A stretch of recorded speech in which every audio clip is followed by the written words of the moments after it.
Salamat po, Ginoong Tagapamahala ng Hukom at sa ating Ginoong Pangulo. Maaari po ba makapagtanong sa ating mahal na saksi? Opo, Your Honor. Maaari po. Ang una ko pong katanungan sana ay taga saan po kayo na lugar, na probinsya? Tacloban, sir. Tacloban. Tacloban City, Opo. sir. Kayo po ngayon ay Regional Director ng NBI sa BARM. Yes, sir. Opo. Yun po ba ay isang promosyon para sa inyo na madala sa BARM? Dahil totoo po ba na kayo ang tinatawag na Golden Boy ngayon sa NBI? I cannot comment on that po, Your Honor. Kasi po ang Nasa BARM po ako. Wala ho ako ngayon sa main office, sir. promotion po ba yun? Yung napunta kayo sa BARM? Balita ko po kasi ilang beses na kayo na-promote sa NBI. 12 years na po kayo, no? Sa NBI. Yes, sir. Opo. Ilang beses na po kayo na-promote? Since na pumasok ko ako sa NBI, Opo. sir. From investigation 1, 2, 3 noong 2015, 2016. Well, nung mula ako na pumasok ako sa academy, from investigation 1 hanggang ngayon sa regional director, sir. Ilang beses po yan?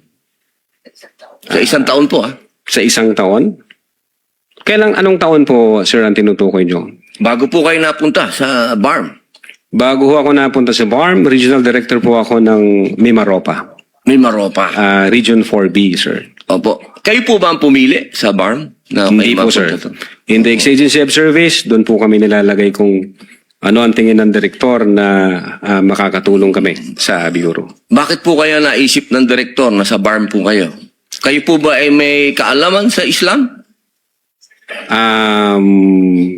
Hindi ko po alam kung ano ang naging basis ng direktor, pero Kayo po mismo. Kayo po mismo. Ang BARM po kasi is Muslim Mindanao.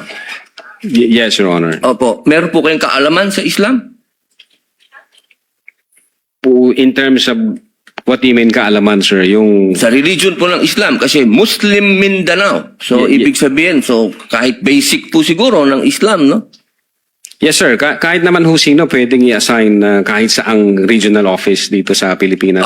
Di ba po parang Regional autonomy ang autonomous region ng Muslim Mindanao. So, kailangan man siguro kahit paano meron kayong kaalaman sa Islam. Konti siguro, sir. Ano po yung konti na yun? Well, isa po akong Kristiyano at hindi ko ho malalaman yung kabuuan nung Siguro po dapat meron kayong basic din na knowledge ng Islam, ano?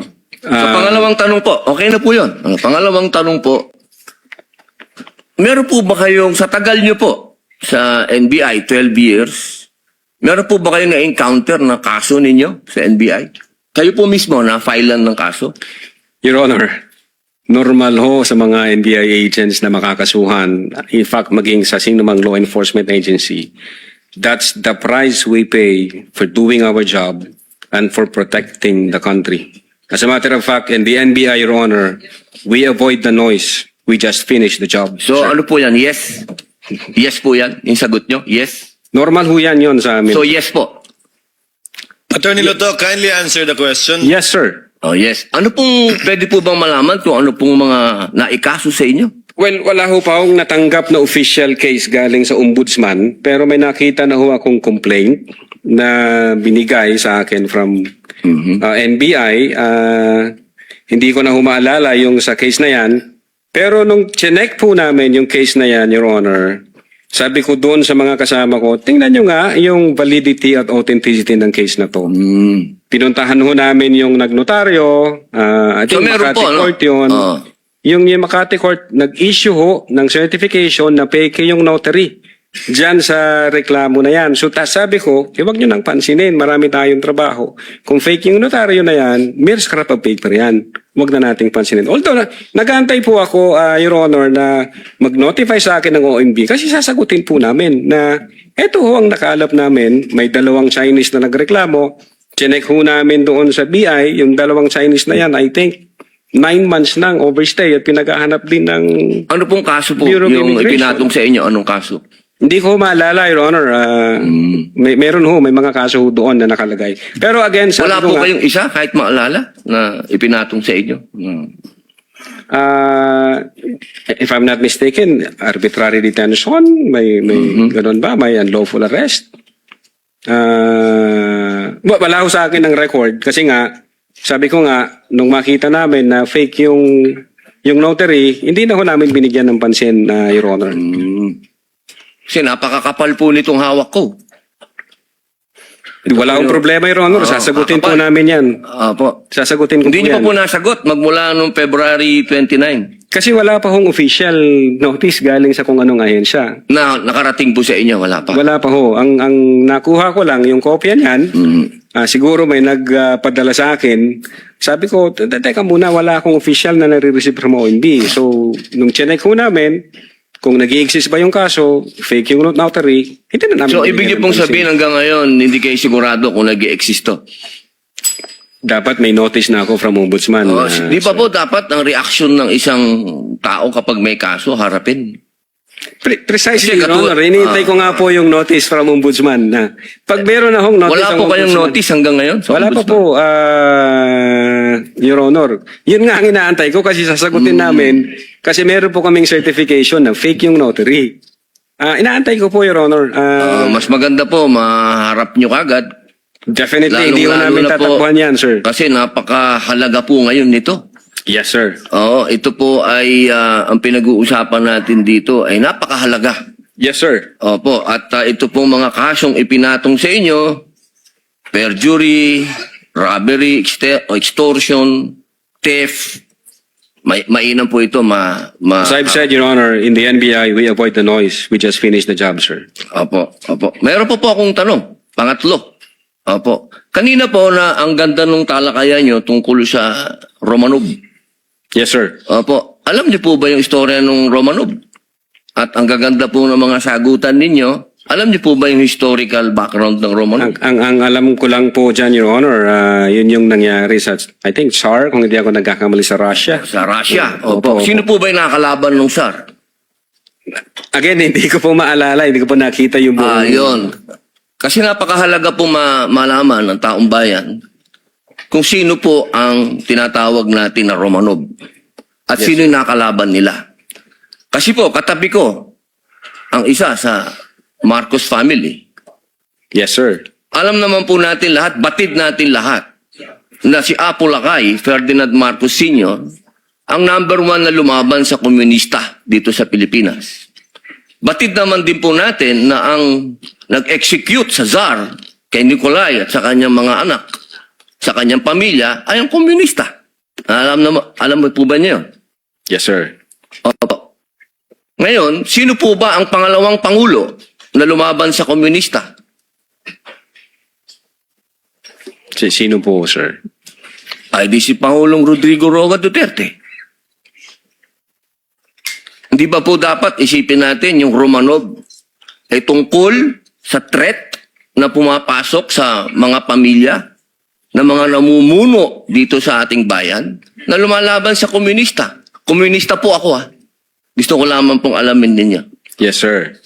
But well, insofar as the investigation on the issue of whether or not may Romanov or operation of Romanov, ang sabi ko po kanina, nasa intelligence service po namin yan, at I think ang makakasagot po niyan, Your Honor, yung director po namin. Opo, kasi nabanggit nyo kanina sa usapan po ninyo si Baste. Yun po yung... Sinasabi nyo po kasi kanina sa usapan po ninyo, sa napakagandang usapan, na yung Romanov, hindi na ipapaliwanag kasi kung ano ba yung ugat nun. Napakahalaga po na alam natin yung ugat.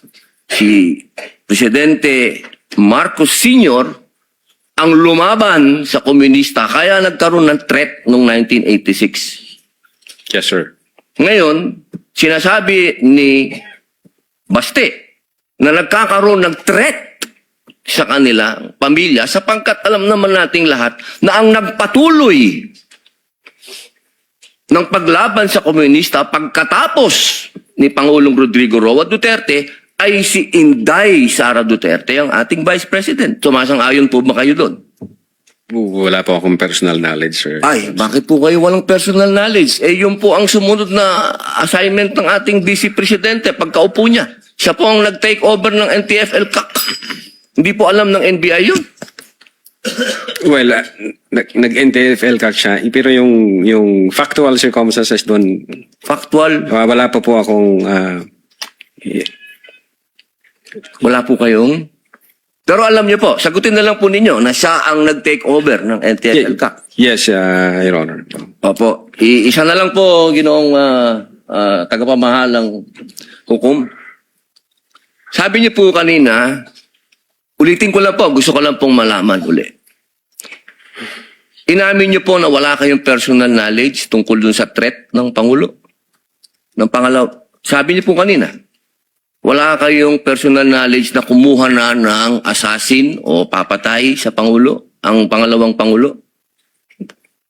Narinig ko po kanina. During that time? Yes or no lang po. During that time, ongoing ho ang validation namin, So, sir. ibig niyo pong sabihin ngayon, meron na kayong personal knowledge na meron na kayong... Hindi po, ongoing po ang validation. At sabi ko nga po, ang makakasagot po niyan, yung intelligence service namin at ang director po namin, sir. So hanggang ngayon po, wala pa kayong personal knowledge. In so far as the Cybercrime Division is concerned back then, Po, ongoing ngayon po, ho yes or no po? validation. Ngayon po, sir, mahal naming saksi. Ngayon po. Kung ako tatanungin, wala pa po akong idea, pero baka meron ang intelligence service o ang director po Attorney namin. Lato, kindly answer the question directly. It's answerable by yes or no. And I think Yes, you sir. know the answer. Opo. Well, ako personally, wala pa po, sir. Okay. Yun lang po. Maraming salamat po, Thank mahal you. na saksi. Thank you, sir. Thank Your you, Honor. Senator.